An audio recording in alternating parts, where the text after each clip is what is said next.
말씀인데 같이 한번 읽어볼까요? 같이 읽겠습니다. 시작. 예, 하나님께서 남편은 늘 나의 편이 아닐 수도 있어요. 맞죠? 그러니까 남편이죠. 맨날 남의 편만 들어주잖아요. 부인도 마찬가지고. 그러나 우리 주님은 언제나 늘 우리 편이 되어주심을 믿습니다. 늘 우리의 편이 되어주시는, 늘 우리를 사랑하시고 한결같은 사랑으로 또 한없는 사랑으로 우리를 사랑하시는 그 하나님을 이 시간 만나고 또 확신하는 여러분 되시기를 우리 주의 이름으로 간절히 축원드립니다. 원래 오늘 원로 목사님이 설교를 하시기로 그렇게 이제 계획되어 있었는데, 예정되어 있었는데요. 우리 원로 목사님이 이제 그 심한 감기에 걸리셔가지고 제가 오늘 이렇게 말씀을 전하게 됐습니다. 안타까우시죠? 네. 한 주 참으시기 바랍니다. 늘 비슷한 밥만 먹다가 오늘 좀 비싼 밥을 이제 드실까 했는데 안타깝게도 비싼 밥 다음 주에 드시기 바랍니다. 우리 원로 목사님의 건강을 위해서 기도해 주시면 고맙겠습니다.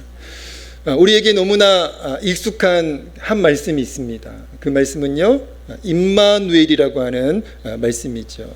무슨 뜻입니까? 우리에게 너무나 익숙한 말씀이에요. 여러분, 임마누엘 무슨 뜻입니까? 하나님께서 우리와 함께 하시다. 마태복음 1장 23절에 있는데요, 이 말씀이죠. 보라, 처녀가 잉태의 아들을 낳을 것이요 그의 이름은 임마누엘이라 하리라 하셨으니 이를 번역한즉 하나님이 우리와 함께 계시다 함이라. 그러므로 임마누엘 이 말씀을 해석하면 어떻게 해석할 수 있어요? 여러분이 이 임마누엘을 해석해 보세요. 예. 그건 적용이고요. 해석은 늘 우리와 함께 하신 하나님. 임마누엘의 해석입니다. 늘 우리와 함께 하신 하나님. 그러면 이 임마누엘을 여러분 개인적으로 한번 적용해 보세요. 어떻게 적용할 수 있을까요? 예, 늘 항상 언제나 나와 함께 하신 하나님. 여러분 믿으시기 바랍니다. 하나님은 나와 가끔 함께 하신 하나님이 아니세요. 종종 함께 하신 하나님이 아니십니다. 특별한 순간에만 하나님이 저와 여러분과 함께 하시는 것이 아니에요. 아까 성가대 찬양처럼 언제나 우리와 함께 하신 하나님, 언제나 한없는 사랑으로 우리를 사랑하시는 하나님이심을 믿으시기 바랍니다. 부활하신 예수님이 승천하시면서 사랑하는 제자들에게 하신 약속의 말씀이 있죠.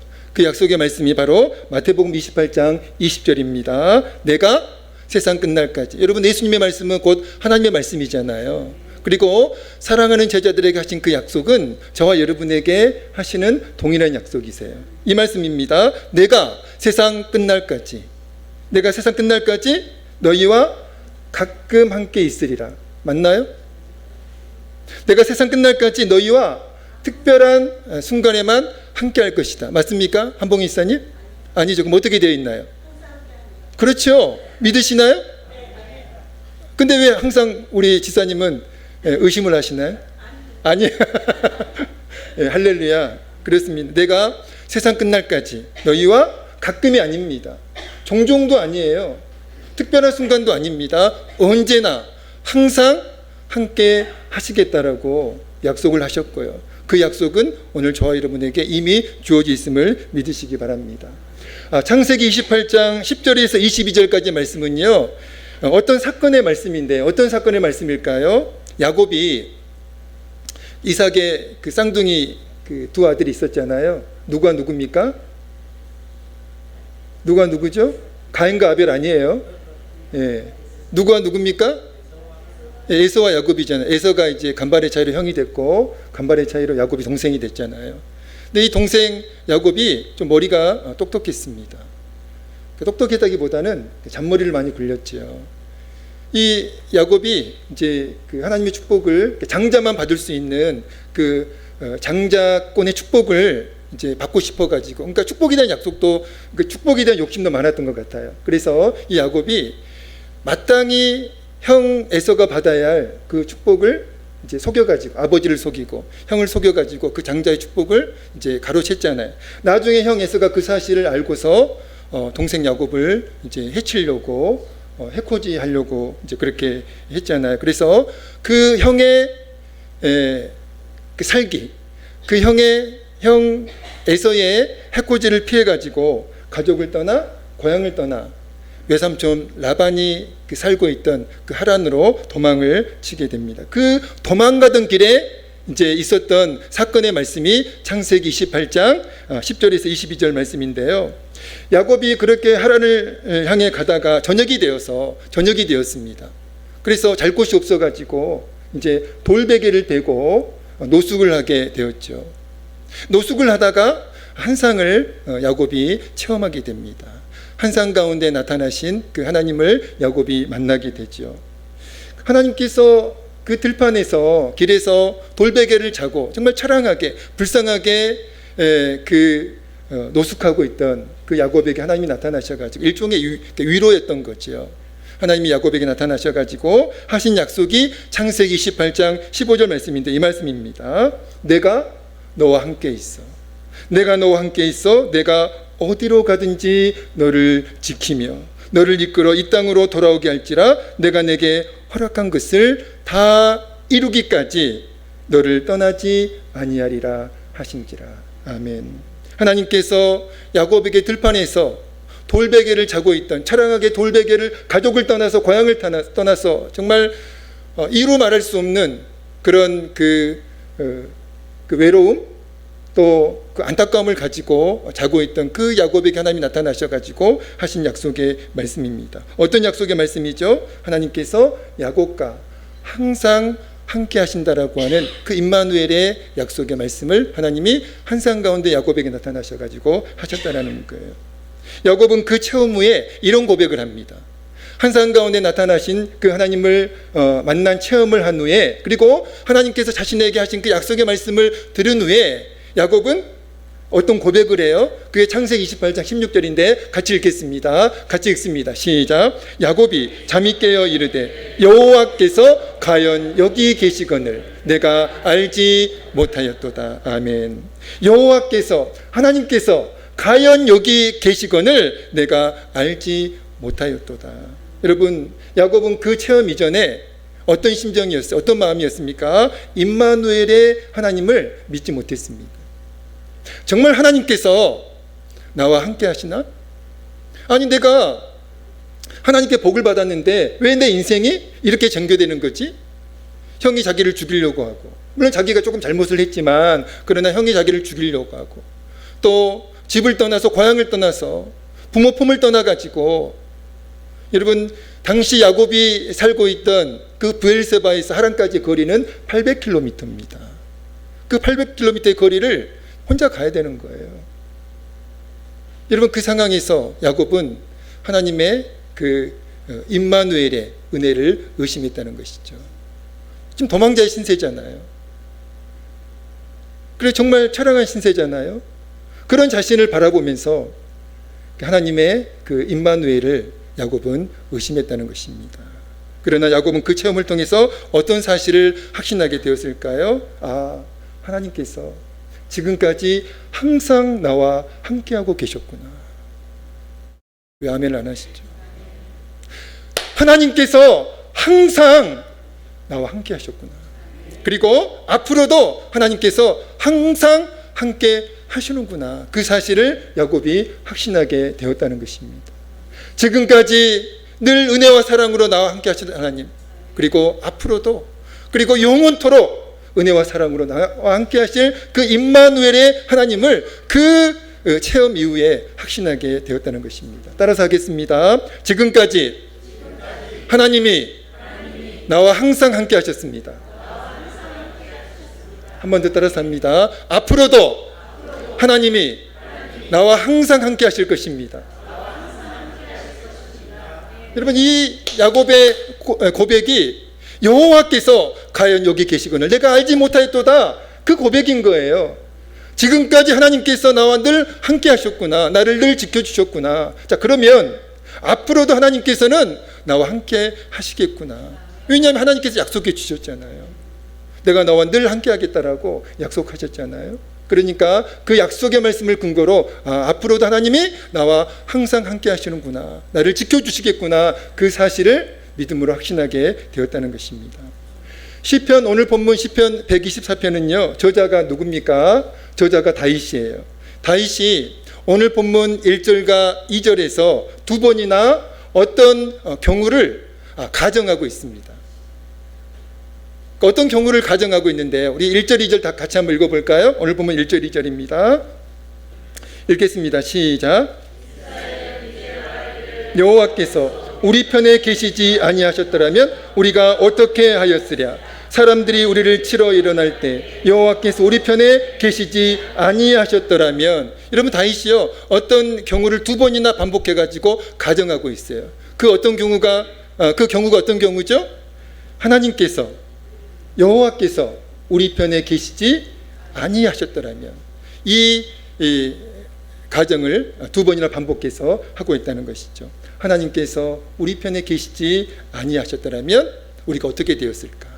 우리가 어떻게 되었을까? 여호와께서 우리 편에 계시지 아니하셨더라면, 이 말씀을 해석하면 어떻게 해석할 수 있을까요? 어떻게 해석할 수 있을까요? 하나님께서 우리와 함께 하시지 않았다면, 이렇게 해석할 수 있습니다. 하나님께서 우리와 함께 하시지 않았다면 우리가 어떻게 되었을까? 다윗은 하나님께서 자신의 편에 계시지 않았을 경우, 즉 하나님께서 자신과 함께 하시지 않았을 경우를 가정하였는데요. 만약 그렇다면, 하나님께서 자기 자신의 편이 아니셨더라면, 하나님께서 자기와 함께하지 않으셨다면 다윗은 어떻게 되었을 것이라고 지금 고백을 할까요? 3절에서 5절인데 같이 한번 읽어보겠습니다. 3절에서 5절입니다. 시작. 그때에 그들의 노여움이 우리에게 명렬하여 우리를 산채로 삼켰을 것이며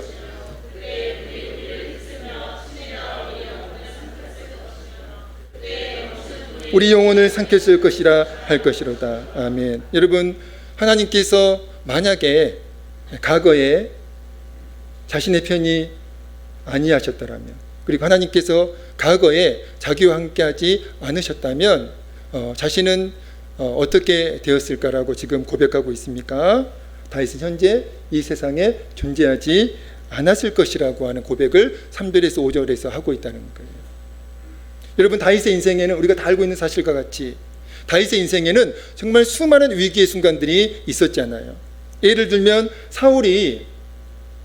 장인 사울이 시기심 때문에 다윗을 계속 죽이려고 추격을 했잖아요. 위협을 했잖아요. 그래서 다윗은 그 사울의 그 살기를 피해 가지고 계속 도망다니는 도망자의 신세였잖아요. 또 이런 경우도 있었습니다. 아들 압살롬이 자신의 친아들이에요. 자신의 친아들 압살롬이 자기가 정말 그 신임했던 그 부하 신하 아히도벨과 반역을 함께 일으켜가지고 자신을 죽이려고 했잖아요. 그래서 그 죽음의 위협을 피해가지고 또 도망을 쳤던 그런 적도 있었고요. 아무튼 다윗의 인생에는 정말 이런저런 수많은 위기의 그 순간들이 있었다는 것이죠. 그러니까 지금 다윗은 그러한 순간들을 생각하면서 만약에 그때 그러한 위기의 순간에 하나님께서 자신과 함께하지 않았다면, 하나님께서 자신의 편이 되셔서 자신을 지켜주지 않았다면 나는 지금 이 세상에 존재하지 않았을 것이라고 하는 그 사실을 지금 고백하고 있다는 것이죠. 그러나 다윗이 그러한 위기의 순간들에서 벗어나 무사할 수 있었던 까닭이 무엇이라고요? 살아계신 하나님께서 다윗과 함께 하셔서, 항상 함께 하셔서 다윗을 지켜주셨고 다윗을 도와주신 결과가 오늘 현재의 다윗이라는 겁니다. 다윗은 자신이 겪었던 그 수많은 위기의 순간들을 이렇게 비유했어요. 무엇에 비유했습니까? 넘치는 물과, 그리고 그 세장에 걸려있는, 올무에 걸린 새로 비유했습니다. 여러분, 넘치는 물은요 뭘 의미할까요? 범람하는 물. 여러분, 뚝이 이렇게 막 범람해가지고 지난 여름에도 정말 상상하기도 싫은 그런 비극적인 사고가 많이 있었습니다. 여러분, 물이 넘치면요 뚝이 막 범람하면 여러분 어떻게 됩니까? 사람의 힘으로 막을 수가 없습니다. 여러분 그것은요 사람의 힘으로 절대 막을 수 없는 불가항력적 재앙이라는 거죠. 그것을 의미하는 거예요. 또 올무에 걸린 새는 뭘 의미합니까? 여러분 올무에 걸린 새, 여러분 그 새는요 절대 자신의 힘으로 그 올무에서 빠져나올 수가 없습니다. 누군가의 도움이 있어야만 그 올무에서 빠져나올 수가 있다는 것이죠. 그러니까 그 넘치는 물 그리고 올무에 걸린 새와 같이 자신이 과거에 그러한 신세였다는 것이죠. 다윗이 자신이 겪었던 그 수많은 위기의 순간들을 넘치는 물과 그리고 올무에 걸린 새로 비유한 까닭은 자신이 겪었던 그 위기의 순간들은 절대 자신의 힘으로 해결할 수 없었던 위기의 순간들이었음을 지금 고백하고 있는 것입니다. 그러나 자신의 힘으로 절대 해결할 수 없었던, 절대 자신의 노력으로 극복할 수 없었던 그 위기의 순간들을 극복할 수 있었던 까닭이 무엇이라고요? 하나님께서, 살아계신 하나님께서 다윗 자신과 함께 하셔서 다윗을 지켜주셨고 다윗을 대적들로부터 보호해 주셨기 때문에 오늘의 다윗이, 오늘의 내가 존재할 수 있는 것이라고 지금 그렇게 고백하고 있는 것입니다. 자, 그렇다면 여러분 그게 중요한 게 아니에요. 과거에 하나님이 나를 도와주셨던 그 은혜의 사건도 물론 중요한 은혜이지만 단지 그것만을 다윗이 고백하려고 오늘 본문을 쓴 것이 아니라는 것이죠. 자, 그렇다면 다윗이 과거에 하나님께서 자신과 함께 하셔서 자신을 도와주시고 자신을 지켜주시고 그리고 오늘 현재 다윗이 존재할 수 있도록 은혜를 베풀어 주셨던 그 까닭이 무엇이라고 7절에서 고백할까요? 7절 말씀입니다. 같이 읽겠습니다. 8절입니다. 8절 읽겠습니다. 시작. 우리의 도움은 천지를 지으신 여호와의 이름에 있도다. 아멘. 과거에 자신을 수많은 위기 가운데에서 건져주신, 자신과 함께 하셔서 자신을 수많은 그 위기 가운데에서 건져주시고 그리고 지켜주셔서 오늘의 다윗이 존재할 수 있도록 은혜를 베풀어 주셨던 그 하나님은 앞으로도 변함없이 자신과 함께 하시면서, 늘 자신과 함께 하시면서 자신의 도움이 되어주시고 자신의 능력이 되어주시고 자신을 지켜주실 것이라고 하는 그 믿음의 고백을 8절에서 하고 있다는 것입니다. 그 사실을 믿고 확신한다는 거예요. 예전에 제가 말씀을 드린 적이 있었는데요, 저는 사실 지금 존재할 수 없었어야 합니다. 저는 지금 존재할 수 없었어야 돼요. 왜 그렇습니까? 저는 너무나 그 어렸을 때의 기억이, 그 어렸을 때의 그 사건이 너무나 지금도 너무나 그 선명하게 기억이 나요. 제가 어렸을 때 제 고향이 어디라고 그랬죠? 목포는 어촌이 아니고 항구입니다. 근데 옛날에는요 그 어촌 같은 곳도 있었어요. 그래서 제가 그 놀이터였습니다. 그런 곳이. 근데 지금 가니까 완전히 달라졌더라고요. 근데 제가 이제 어렸을 때 그 고모님이 이제 그쪽에 이제 살고 계셨는데 자주 고모님 댁에 놀러 간 게 아니라 고모님 댁은 안 가고 그냥 이제 그냥 바닷가에 놀러 간 거예요, 친구들이랑. 근데 혼자서 이렇게 바닷가에서 놀다가 미끄러졌어요. 그 돌에 혼자서 놀다가. 그리고 그 바다에 빠졌습니다. 계속 들어가더라고요. 지금도 기억이 생생해요. 근데 수영을 할 줄 몰랐습니다. 그런데 이렇게 한번 수영할 줄 몰랐는데 한번 이렇게 몸부림치니까 떠오르더라고요. 떠올라요. 수영할 줄 몰랐는데 몸부림치니까 떠오르더라고요. 그리고 나서 이제 들어가잖아요, 다시. 그러면 이제 다시는 이제 못 나오는 겁니다. 그런데요, 놀랍게도 사촌 형님이, 그 고모님 아들이죠. 사촌 형님이, 저는 전혀 몰랐어요. 사촌 형님이 저 멀리에서 친구들이 아무튼 놀고 있었어요. 수영하면서 놀고 있었어요. 근데 제가 막 몸부림치다가 한번 나왔을 때 그 순간을 그 형님이 본 거예요. 우연히 본 거죠. 그리고 저를 구해줬습니다. 그래서 제가 지금 존재할 수 있는 거예요. 여러분, 이것은요 우연히 일어난 사건이 아니에요. 하나님께서는 이 사건을 저에게 계속 생각나게 하세요. 왜 생각나게 하실까요? 너가 지금 존재하는 것은 나의 은혜다. 내가 그때 너를 살려주었다. 사촌 형님이 너를 살려준 게 아니라 내가 그 사촌 형님을 통해서 너를 살려준 거다. 이렇게 하나님께서 깨닫게 하시는 거예요. 만약 그때 사촌 형님이 근처에 없었다면, 또 사촌 형님이 저를 발견하지 못했다면 저는 그때 죽었을 것입니다. 그리고 지금 존재하지 못하는 것이죠. 그때 사촌 형님의 그 발견, 그 구조는요, 저와 함께 하셨던 하나님께서, 저와 늘 함께 하셨던 하나님께서, 하나님도 그때 급하셨을 거예요. 왜냐하면 빨리 그 사촌 형님이 저를 보게 해야 되잖아요. 그러니까 사촌 형님이 왜 그때 저를 봤는지는 미스테리입니다. 막 정신없이 놀다가 딱 나왔을 때 그때 저를 본 거예요. 그리고 저를 구해준 겁니다. 하나님께서 보게 하신 거죠. 그리고 하나님께서 그 사촌님 통해서 저를 건져 주신 것입니다. 저는 하나님께서 저를 지켜주시고 도와주신 은혜임을 믿고 확신합니다. 그 이후에도요, 제 인생에는 정말 수많은 위기의 순간들이 있었어요.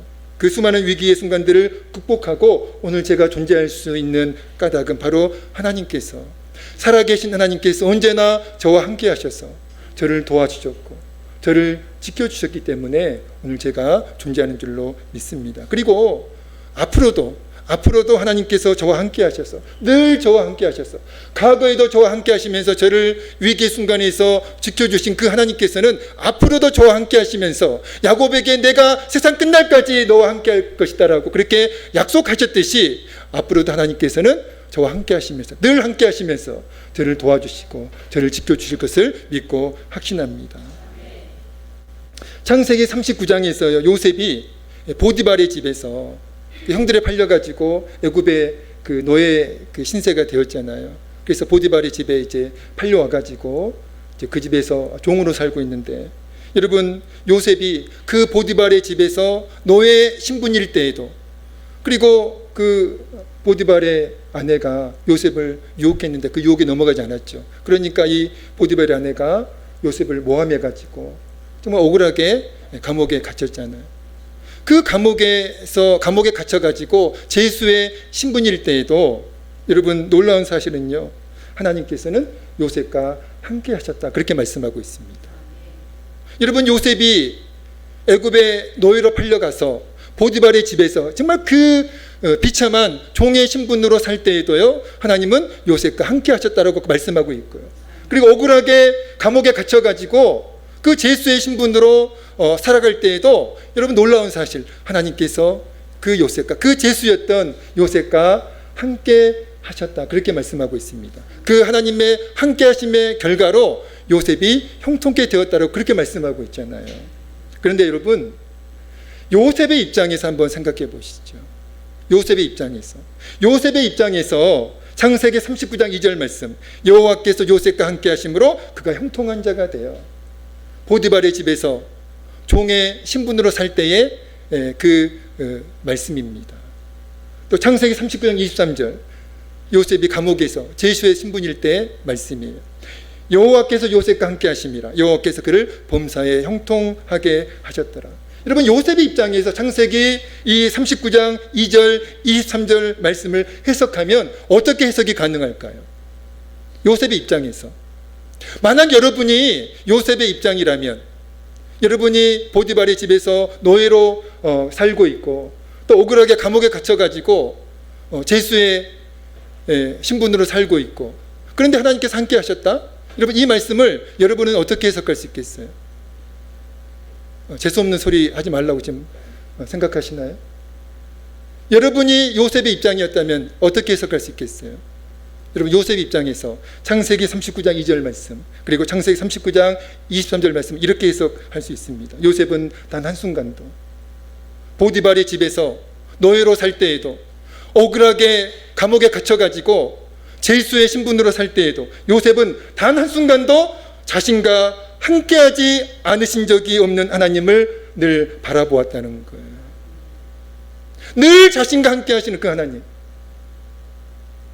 보디발의 집에서 정말 비참한 모습으로, 종의 모습으로 살아갈 때에도, 감옥에 갇혀가지고 제수의 신분으로 살아갈 때에도 요셉은 하나님이 자신과 늘 함께하고 계심을 그는 잊지 않았다는 거예요. 그리고 그 믿음으로 요셉은 담대했고요. 그리고 요셉은 그 믿음으로 어떤 상황에서도 성실했다는 겁니다. 그래서 그 결과가 형통이라는 거예요. 빈 무덤 사건이라고 하는 그 책이 있는데요. 그 책에 있는 글을 제가 그대로 읽어드리겠습니다. 개그맨 유재석과 조세호가 진행하는 유퀴즈 온 더 블록, 저도 굉장히 좋아하는 프로그램입니다. 유퀴즈 온 더 블록이라는 그 프로그램에 영화배우 신하균이 나왔다. 인터뷰 말미에 그날 출연한 모든 출연자에게 공통으로 하는 질문을 던졌다. 만약 신이 당신의 옆집에 산다면, 그래서 그에게 딱 한 가지만 부탁할 수 있다면 당신은 무엇을 부탁하겠는가? 이런 질문이었다는 것이죠. 어떤 사람은 자신의 문제를 해결해 달라고 할 것이다. 다른 사람은 자기에게 필요한 것을 달라고 할 것이다. 그런데 신하균이 참 재치 있게 대답한다. 이사 가지 마세요. 이사 가지 마세요. 신이 이사 가지 않고 계속 자기 곁에 있어 주기를 부탁하겠다고 한다. 그러면 언제든지 그 신에게 찾아갈 수 있고 다른 모든 것을 부탁할 수 있기 때문이다. 신하균이 종곡을 찔렀다. 임마누엘이라는 주제도 어쩌면 이와 비슷한 이유 아닐까. 하나님이 우리와 함께 하시는 것이 가장 중요하다. 하나님이 함께 하시면 모든 것을 가진 것이기 때문이다. 그러면 어떤 문제가 와도 염려가 없다. 어떤 어려움이 있어도 이길 수 있다. 이런 내용의 글이었어요. 사랑하는 성도 여러분, 오늘 저와 여러분에게 가장 중요한 것이 무엇일까요? 오늘 여러분이 가장 중요하게 생각하는 것이 무엇입니까? 어떤 사람은 돈일 수도 있어요. 어떤 사람은 실력일 수도 있습니다. 어떤 사람은 인맥일 수도 있어요. 어떤 사람은 스펙일 수도 있습니다. 좋은 직장일 수도 있어요. 좋은 집일 수도 있습니다. 좋은 차일 수도 있어요. 그러나 하나님을 믿는 저와 여러분에게 가장 중요한 것이 무엇일까요? 하나님께서 오늘 말씀 제목처럼 하나님께서 살아계신 그 하나님께서 전능하신 그 하나님께서 언제나 나와 함께 하심을 믿는 믿음 아닙니까? 그 하나님께서 언제나 나와 함께 하심을 믿는 그 믿음. 여러분, 이 믿음만 있다면 여러분 우리는 정말 대단한 삶을 살 것 같아요. 문제는 우리에게 이 믿음이 없기 때문이라는 것이죠. 우리 교회 9월 표가 이겁니다. 같이 한번 읽어볼까요? 우리 교회 9월 표입니다. 같이 읽습니다. 시작. 예, 오직 믿음으로. 그리고 9월의 말씀은 히브리서 11장 6절인데요. 혹시 보이시나요? 안 보이셔도 괜찮습니다. 화면 보시고 같이 읽겠습니다. 9월의 말씀입니다. 시작. 기쁘시게 하지 못하나니 하나님께 나아가는 자는 반드시 그가 계신 것과 자기를 찾는 자들에게 상 주시는 이심을 믿어야 할지니라. 아멘. 사랑하는 성도 여러분, 날마다 저와 여러분에게 어떤 믿음이 있어야 되죠? 반드시 그가 계신 것을 믿는 믿음. 반드시 하나님이 살아계신 것을, 하나님의 실존을 믿는 믿음. 하나님이 계시다고 하는, 하나님이 살아계시다고 하는 그 믿음이 저와 여러분에게 날마다 있어야 됩니다. 또 오늘 저와 여러분에게 어떤 믿음이 있어야 될까요? 날마다 우리가 어떤 믿음을 가지고 살아야 될까요? 살아계신 하나님께서, 전능하신 하나님께서 나를 사랑하셔서 언제나 나와 함께 하신다라고 하는, 살아계신 하나님께서 언제나 나의 편이 되어주신다라고 하는 이 믿음이 저와 여러분에게 있어야 한다는 거예요. 세상 사람들은 다 나를 배신해도 하나님은 나를 배신하지 않고 언제나 나의 편이 되어주시고 언제나 나를 응원해 주시고 언제나 나를 도와주시고 언제나 나를 지켜주신다라고 하는 이 믿음이 저와 여러분에게 있어야 한다는 거예요. 여러분, 요셉에게는 그 믿음이 있었습니다. 요셉은 보디발의 집에서도, 노예로 살 때에도, 감옥에서 죄수로 살 때에도 살아계신 하나님께서 여전히 나와 함께 하신다라고 하는, 하나님께서 나를 도와주신다라고 하는, 나를 지켜주신다라고 하는 그 믿음이 있었어요. 하나님은 살아계시다라고 하는 그 믿음이 요셉에게 있었습니다. 그러니까 그 믿음을 가지고 담대할 수 있었죠. 그 믿음을 가지고 요셉은 성실할 수 있었습니다. 신실할 수 있었어요. 그리고 결국 형통한 자가 되었습니다. 요셉처럼 단 한순간도 나와 함께하지 않으신 적이 없는 그 하나님을 우리가 믿음으로 고백하면서 또 믿음으로 바라보면서 오직 믿음으로, 우리 교회 9월표처럼 모든 순간에 오직 믿음으로, 예배 시간에만 믿음으로 살지 마시고요. 일상의 삶에서도, 문제가 있을 때에도, 고난의 현장에서도 오직 믿음으로 담대한 여러분 되시기를, 오직 믿음으로 승리하는 여러분 되시기를 우리 주의 이름으로 간절히 축원드립니다. 기도하겠습니다. 하나님 아버지, 하나님은 언제나 나의 편이심을 믿습니다. 하나님은 언제나 나와 함께 하심을 믿습니다. 하나님 아버지, 어떤 상황에서도 살아계신 하나님을 확신할 수 있도록, 그리고 살아계신 하나님께서, 전능하신 하나님께서 나와 함께 하신다라고 하는, 나를 도와주시고 나를 지켜주신다라고 하는 이 믿음이 우리에게 분명할 수 있도록 은혜를 베풀어 주시옵소서. 요셉처럼 단 한순간도 나와 함께하지 않으신 적이 없는 그 하나님을 바라보며 오직 믿음으로 담대히 살아가는 우리 모든 성도님들 되어줄 수 있도록 은혜를 베풀어 주시옵소서. 예수님의 이름으로 간절히 기도하옵나이다. 아멘. 아멘.